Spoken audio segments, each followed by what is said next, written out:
You are listening to the Horse Radio Network, part of the Equine Network family.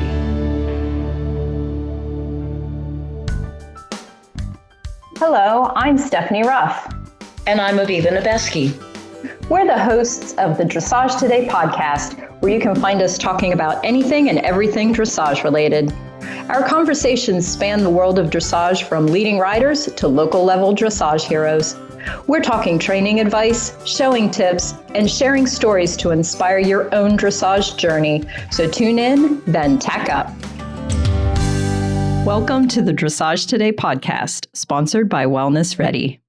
Later, we will be talking to Steffen Peters, who just finished fourth and was the highest placing American at the FEI Dressage World Cup final in Omaha, where I just came back from.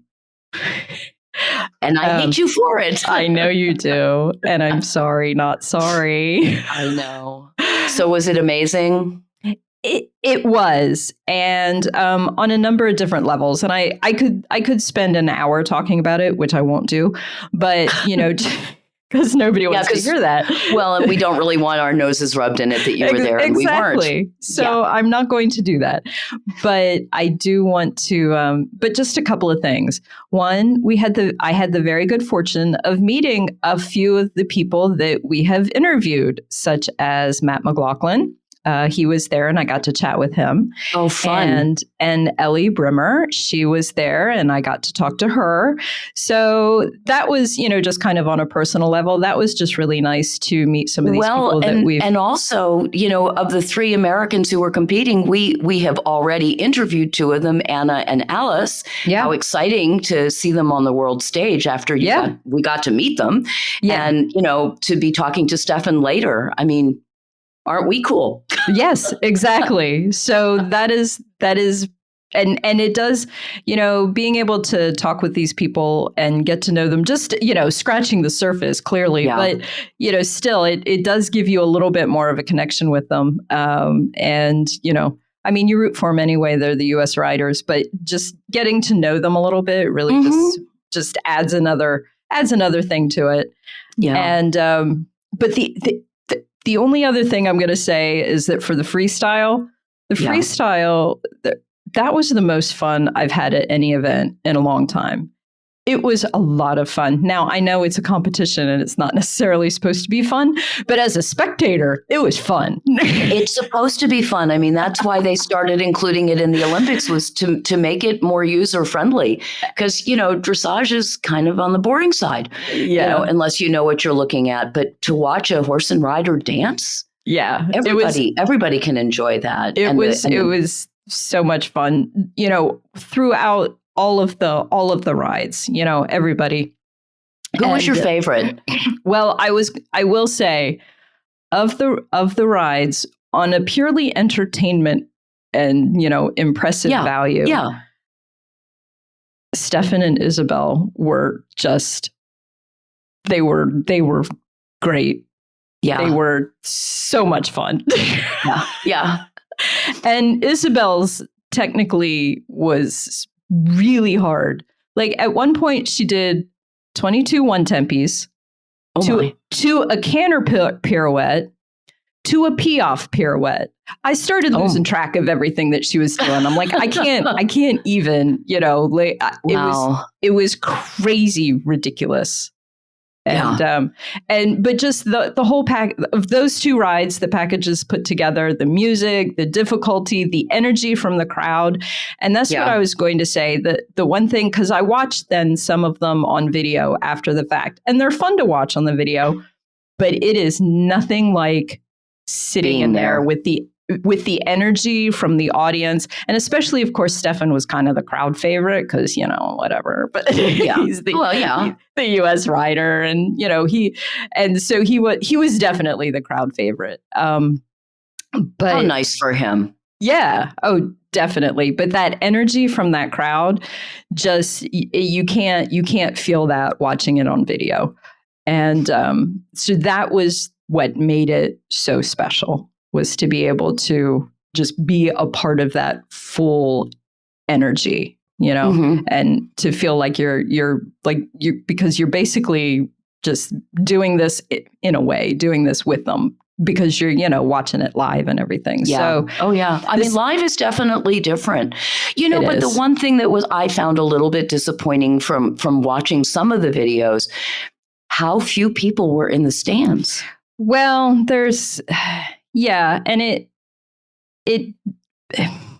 there could be reasons for that. I heard a lot of things about ticket prices and stuff like that, and Ticketmaster, and Ticketmaster is a whole thing in and of itself.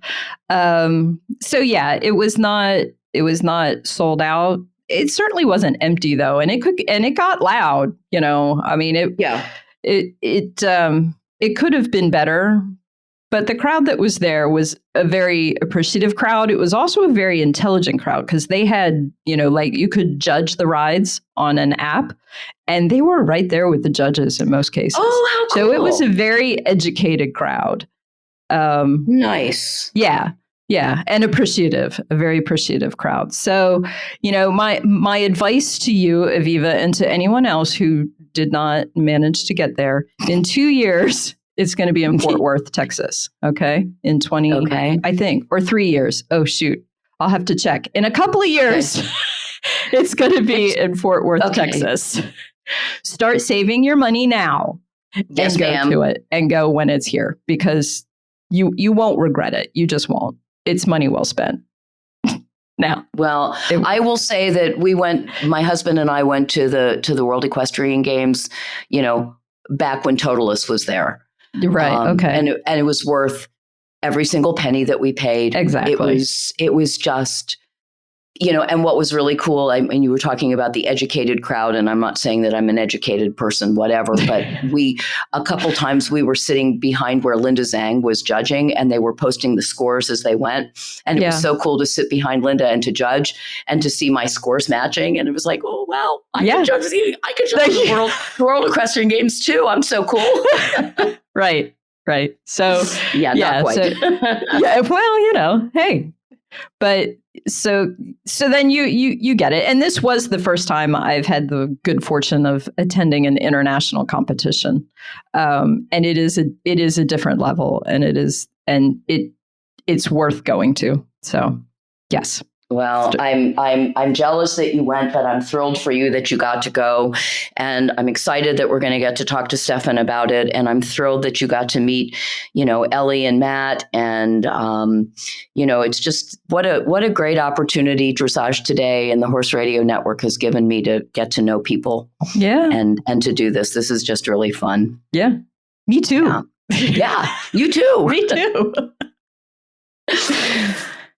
All righty. So having now talked about, world-class dressage, let's take a step back. What do you have for me as an Ask the L question?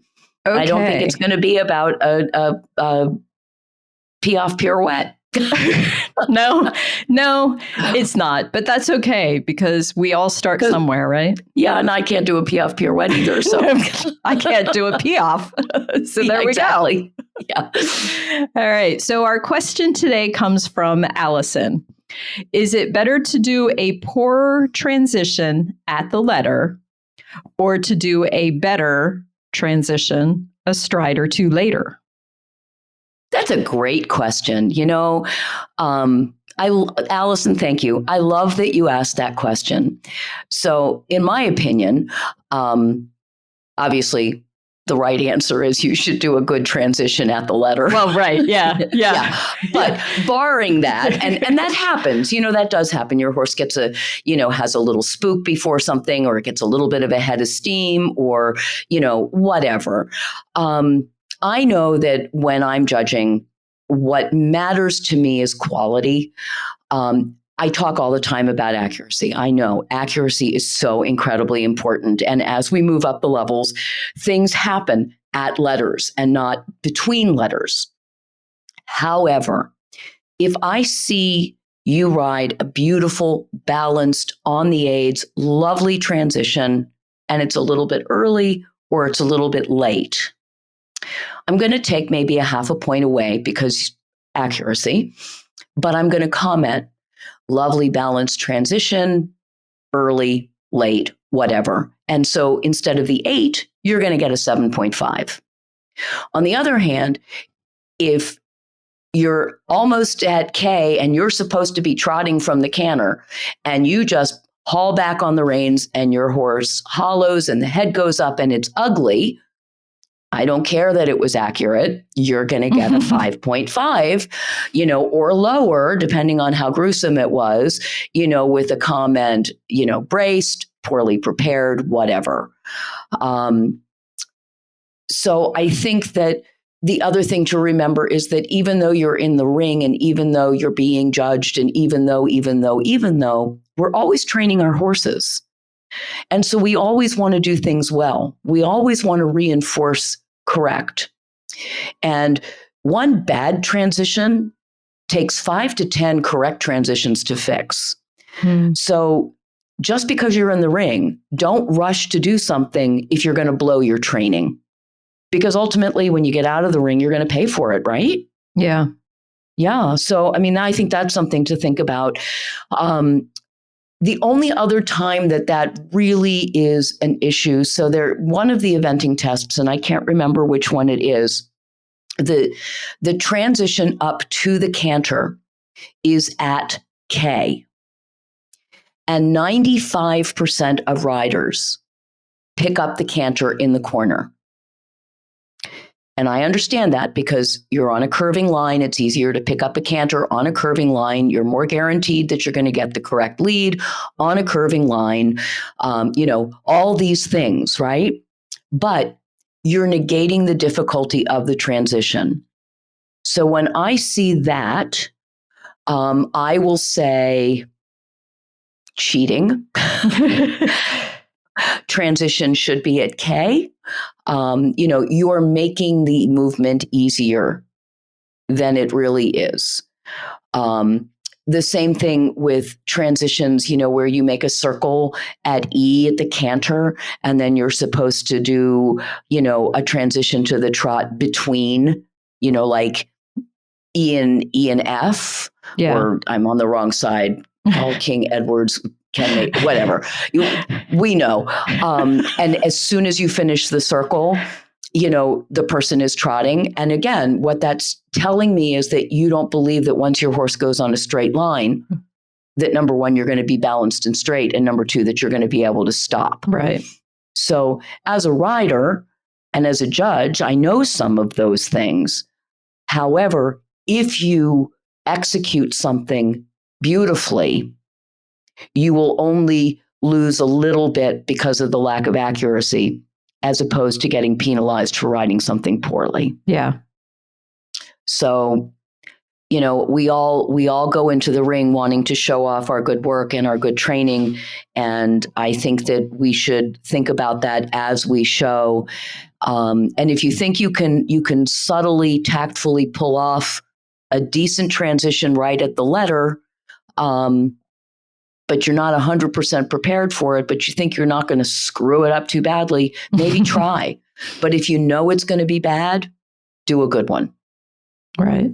The worst case scenario is you get an error. Yeah. Because it's so late or whatever. But, if it's that late, you got other things to worry about. So that's my long-winded answer. Okay, your long-winded answer to do a good transition at the letter. Exactly. Don't screw up. Right. Be prepared. Be prepared. That's right. Whenever possible, yeah. Wouldn't it be nice if we could all ride beautifully all the time? I tell my students all the time, nobody's had 100 yet. No, not yet. And remember that a 10 is not perfect. It's excellent. That's true. That is true. I hadn't thought about it that way. So that's a good way of thinking about it. Yep. Okay. Well, another good question and another good answer. And please, if anybody has any burning questions about showing or judging that they would like to have Aviva give a stab at, please reach out to us on our social media. And when we return, we will have our conversation with Steffen Peters. Did you know that 90% of all laminitis cases are caused by excess insulin production? What if we told you that you can find out your horse's insulin level and laminitis risk in a matter of minutes? There's a new tool in the fight against laminitis, Wellness Ready. Wellness Ready is the first and only stall-side blood test that allows you to instantly determine a horse's risk for laminitis. No more waiting a week for lab results. Wellness Ready delivers an accurate, real-time insulin reading in minutes.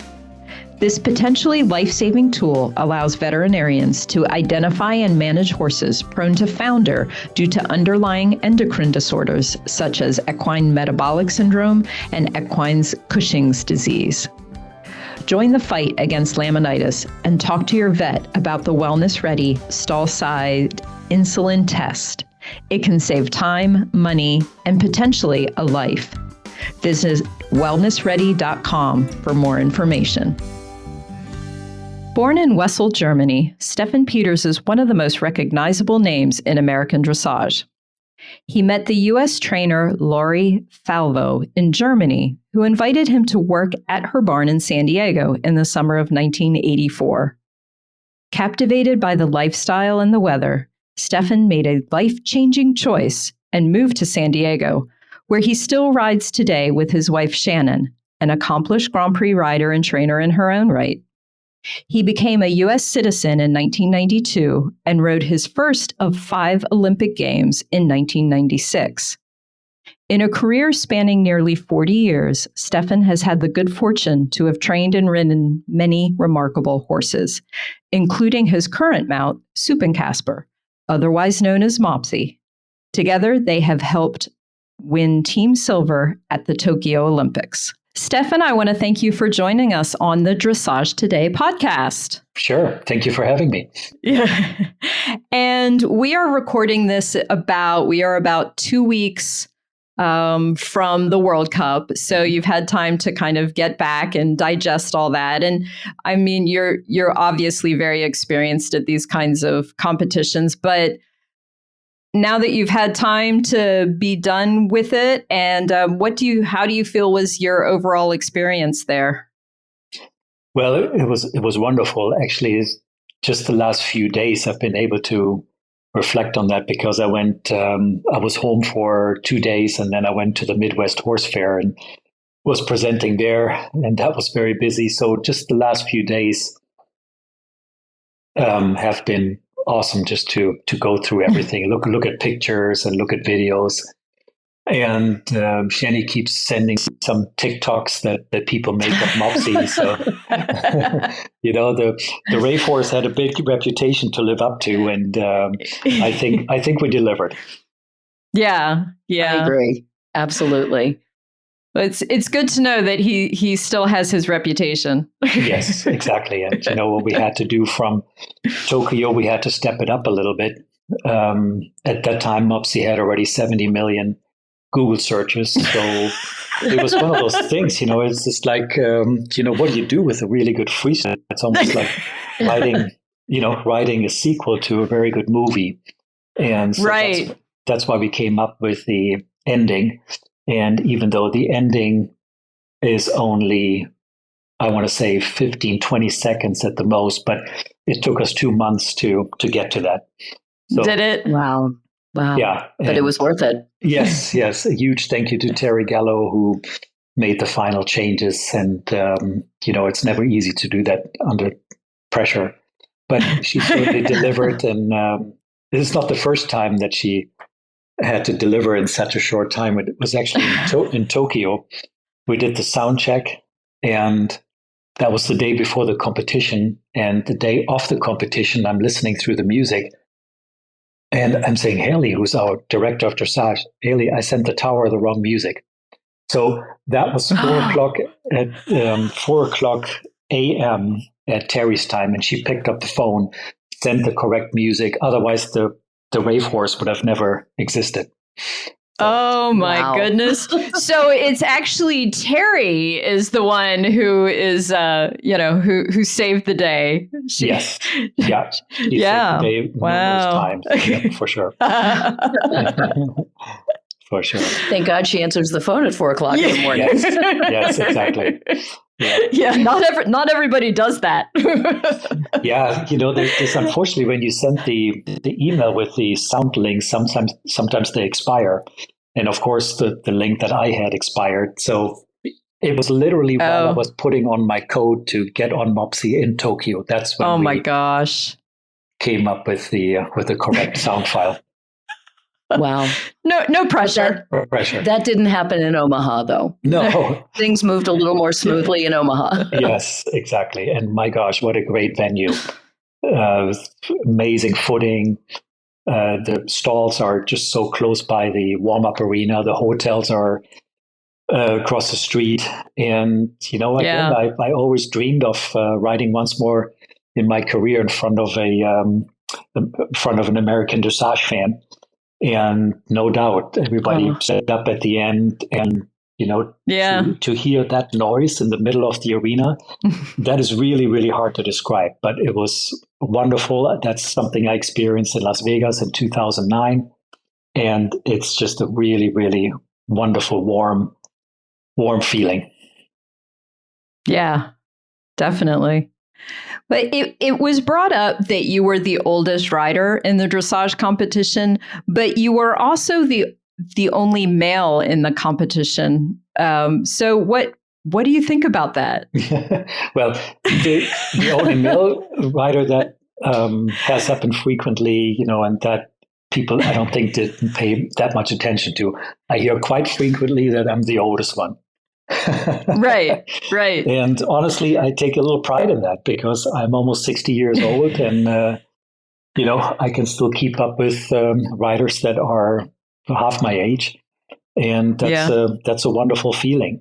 And there's no doubt that in previous years the ladies have been very, very successful, and I think that's unique about the sport. That boys and girls can compete together. It's great. Right. How have you managed to stay on the top of your game for so long, mentally and physically? As you said, you're going to be 60. You're more than twice as old as the new riders coming up, and yet you finished fourth. You are right up there. We're still looking forward to seeing you in 4 years.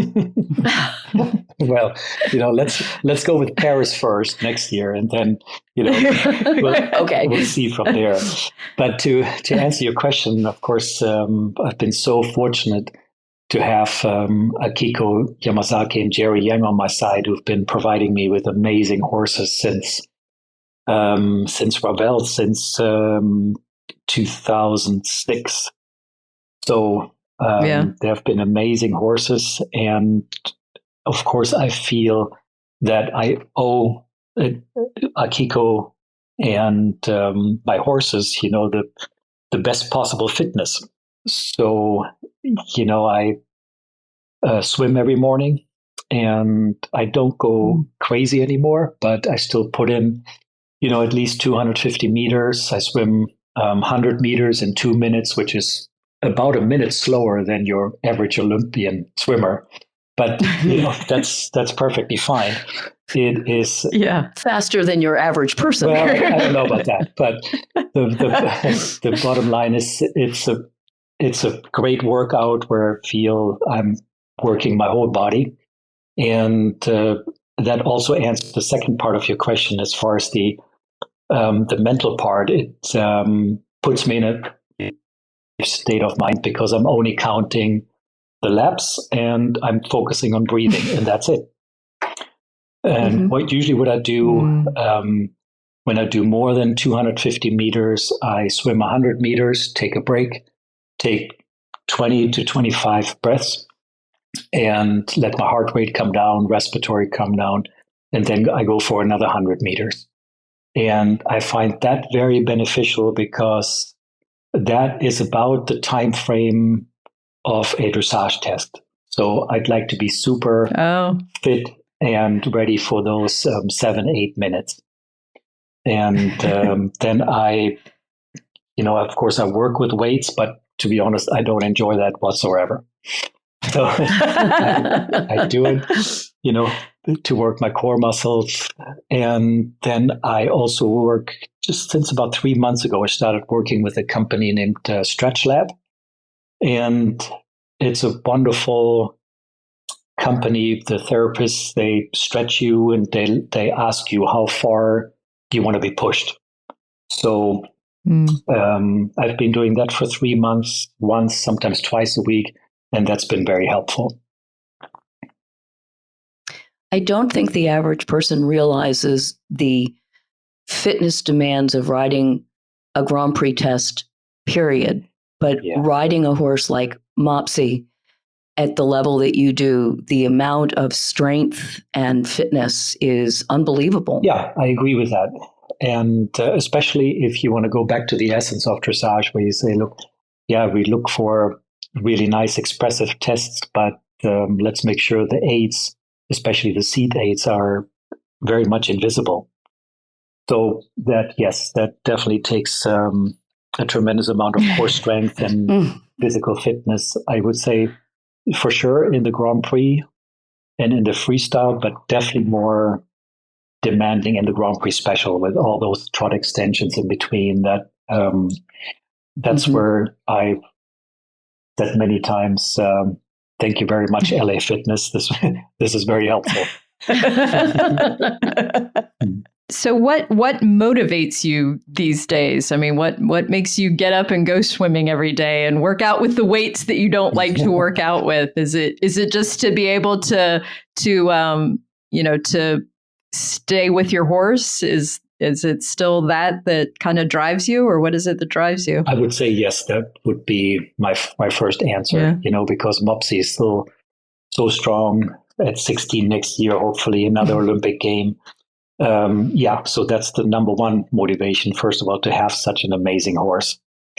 And second, I have to say, I weighed 160 pounds when I was 25, and I'm weighing 160 pounds nowadays. So I find that, I've worked pretty hard to achieve this level of fitness, and it would be silly for me to let that slide.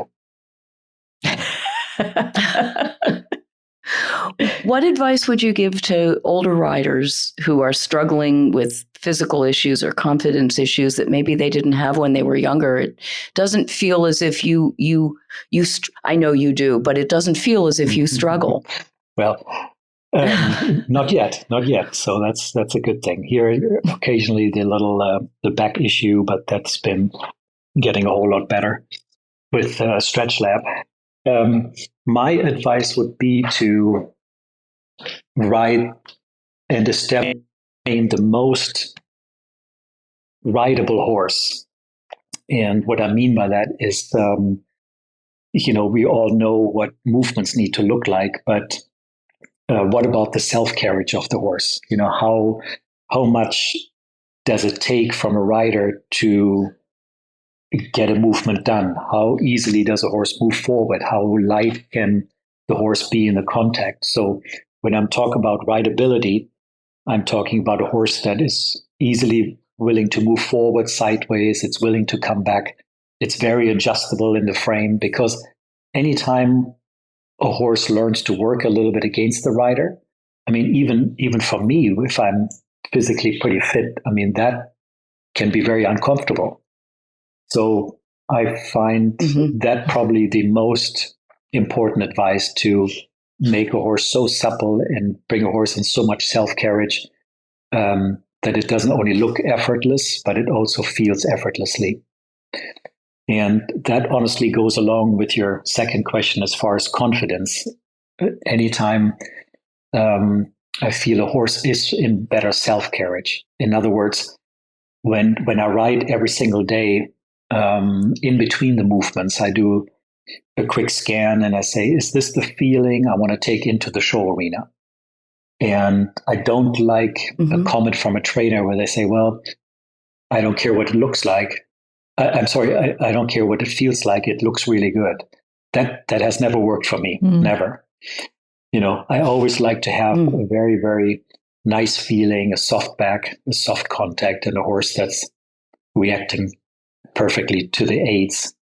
And that, to me, is the biggest confidence builder, when we have such a rideability at home and take this feeling into the show arena. Then mistakes might happen, but honestly, I believe that mistakes can be minimized with the things I was just describing as far as rideability. Which is sort of another way of saying harmony, because that's how it presents. There you go. I like that. Yes. Yeah. So how have you seen dressage change over the years? Because you have been doing this for a while. What are some of the changes, good or for positive or not so much, that you've seen in riding and training and just kind of across the board? Well, in general, everything has gotten better. Horses are better, riders are better. There's absolutely no doubt that the judging has become a whole lot better.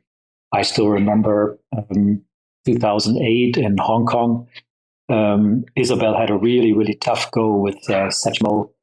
Satchmo was quite resistant 3 times in a row, and she still got very, very high points and received the silver medal at that time. That is absolutely not going to happen today anymore. That's I really think that the judges said, hey, we got to change this. This cannot happen again. And I think since 2008, it changed drastically. We have a supervising committee for the judges. I think it's wonderful that the stewards have more authority, where they say, hey, listen, it's a little too much. You're pushing this horse a little too much, too long. Everything is pointing towards a better sport, and we have clearly seen that in recent years. So I'm very happy with the direction of the sport. That's wonderful to hear. Yeah. What are some of the most memorable moments of your career, good or bad? You talked about hearing the cheers and the sound in Omaha. Again, that is incredible. And I still remember the same feeling in Las Vegas. The only difference was in Vegas when the dressage test was done, the organizer asked us to stay in the arena until the score came up. Now, in those days, the computer systems were there, but they're not as fast as they were today. And I'm telling you, those were the longest 3 minutes of my life, just staring at this scoreboard up on top. And then all of a sudden seeing the number 1 popping up. And that was already after Isabel went. And then Anki still had to go, but Ravel was ahead. And that is probably the most memorable moment as far as individual competition.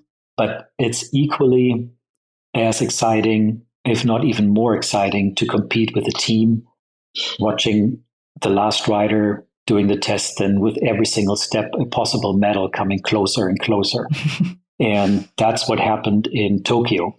We were already super excited after Sabine's ride that we might have the bronze medal.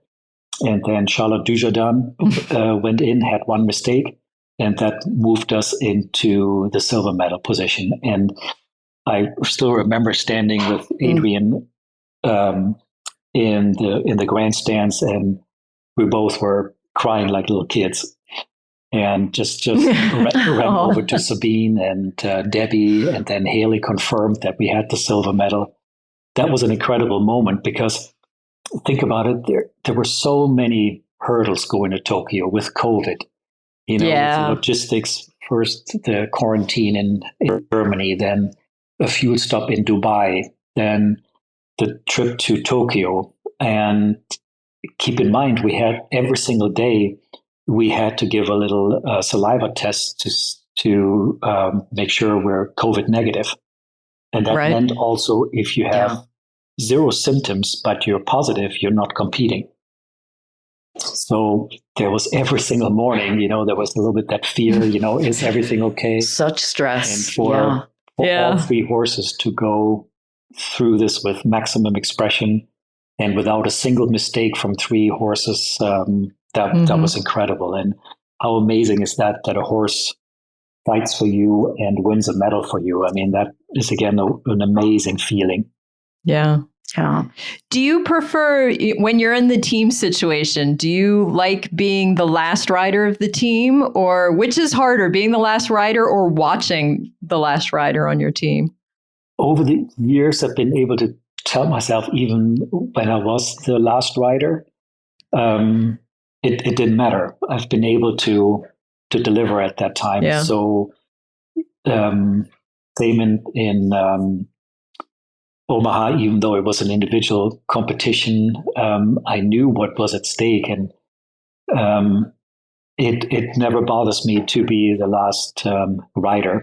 And when the placement of the riders is decided by the coach, I always tell everyone is an anchor rider. It's not just the last rider who's an anchor rider, and that's honestly the way I look at it. But from a fun factor, I would say it is more enjoyable to get the test done and, enjoy when that medal comes every single second closer. That's a pretty neat feeling. Yeah. Do you get nervous watching your teammates ride? My goodness, yes, of course. Much more, because in Tokyo, it was the difference between fourth place and the silver medal. It was that close. So, you only get a chance to do this every 4 years. And there's no competition in the world like the Olympic Games. So, yes, I get very, very nervous watching my teammates. Yes.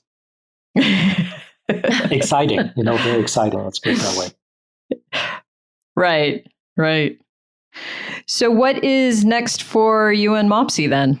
He's on a little break right now. We're just doing very basic work 4 days a week.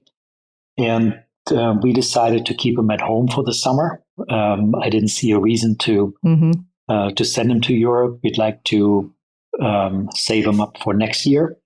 And then we start the Olympic trials again here on the West Coast in November. And it's been 26 years for the first time that I haven't been this summer in Europe. So I'm really looking forward to lots of boating and doing summer stuff that normal people do. You're still going to go work out with your weights, though, right? Yeah, for sure. Yep. Well, the last question I have for you is one that we've been asking all of our guests because Aviva and I are putting together a reading list. So we wanted to know if you had a favorite book or a favorite horse book, fiction or nonfiction, or a couple of books that you would like to share. Yeah, for sure. I enjoy a lot of books, a lot of autobiographies about people learning a little bit about their life. So Matthew McConaughey's book, Green Lights, it's phenomenal. It is really, really entertaining. Not always PG-13, so that's a little warning right there. But it is absolutely hysterical. And then I would say the Untethered Soul. I think I read the book 3 times. And that is a very good book about the way one should look at life in general. So it's a little more, I think you would call it a self-helping book. And then just last week, I read a phenomenal book, and it's called Don't Believe Everything that you think. And it's absolutely phenomenal. It goes along the same lines as the Untethered Soul, just going a little bit more with the flow of life and knowing that a thought is okay, but overthinking the thought is not always very productive. So this whole idea of meditation. Dressage people do not overthink. Never. No, not at all.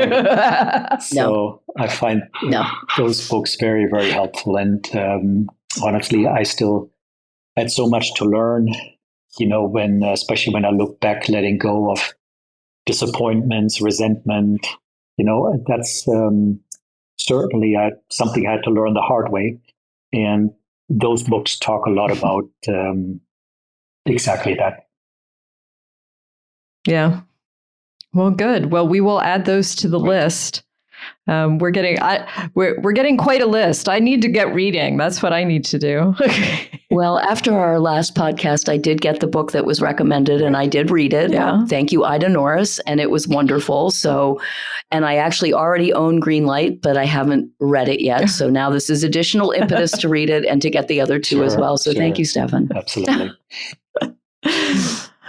Well, it was absolutely a pleasure to talk with you. We appreciate you taking some time out of your busy schedule, and we look forward to seeing you and Mopsie back on the scene, hopefully this fall. I hope so too. Very good. Thank you so much for your time. Thank you. Thank you. Thanks for listening to the Dressage Today podcast. If you've missed any episodes or to subscribe, go to Apple Podcasts, SoundCloud, Stitcher, or wherever you get your podcasts. While you're there, please rate and review the show. Learn more and read in-depth training articles at dressagetoday.com, or you can visit our subscription video site, ondemand.dressagetoday.com. Be sure to give us a follow on Facebook, Instagram, Twitter, and Pinterest. Happy riding, and we'll see you at X. The Dressage Today podcast is a production of the Equine Podcast Network, an entity of Equine Network, LLC.